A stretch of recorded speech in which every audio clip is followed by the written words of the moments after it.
Good evening. Just 1 week after being sworn into office, Delano Police Chief Tyson Davis will be attending his first city council meeting in his new role tonight.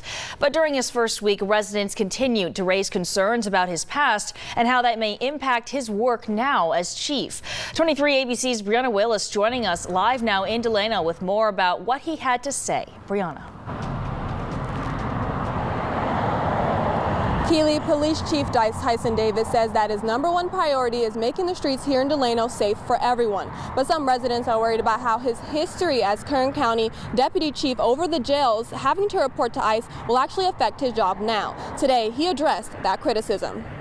I do not have a relationship with ICE. I do not plan to work with ICE. I do not plan to have the Delano Police Department work with ICE. It's an empathetic no from new Delano Police Chief Tyson Davis on if he will be working with ICE. However, questions continue to rise over that specific topic from people in the city based on Davis's past work with KCSO. Davis says when he worked for KCSO, he was the chief deputy over the jails, and the law required him to report in a public hearing to ICE when inmates were being released. The only conversation I really ever had with ICE was to call them and tell them that we were not going to allow them to have free access into our jails and that we would be complying with the law. But community members still have some concerns about Davis, saying he has not only worked with ICE, but is not a Delano native, and the process to hire him was not transparent. Those concerns were brought up the day Davis was sworn in on October 25th. No one was aware that a process was even happening, that a new chief was going to be sworn in, but they thought the interim chief was it. So how much are you really getting the community input when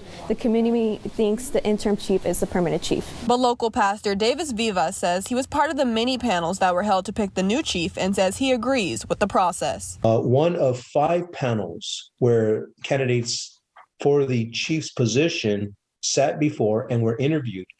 But unfortunately, they're accusing the city manager of lack of transparency because they just don't like this new chief who comes to Delano with great qualifications. Vivas says the city council members need to bury the rumors once and for all. First of all, they need to denounce all these rumors. They need to, as a city council, support all the employees and the work that they have been hired to do. He encourages the city to allow Chief Davis to prove himself. And they need to show the community that they stand 100% behind this new chief of police. We need to give him a chance to prove himself that he will do the job that he was hired to do. The city council meeting starts at 5:30, and Davis says he's looking forward to working with community members and city council members. Coming up at 6, we'll actually have more from Davis about why he wanted to be police chief here in Delano. In Delano, Brianna Willis, 23 ABC News, connecting you.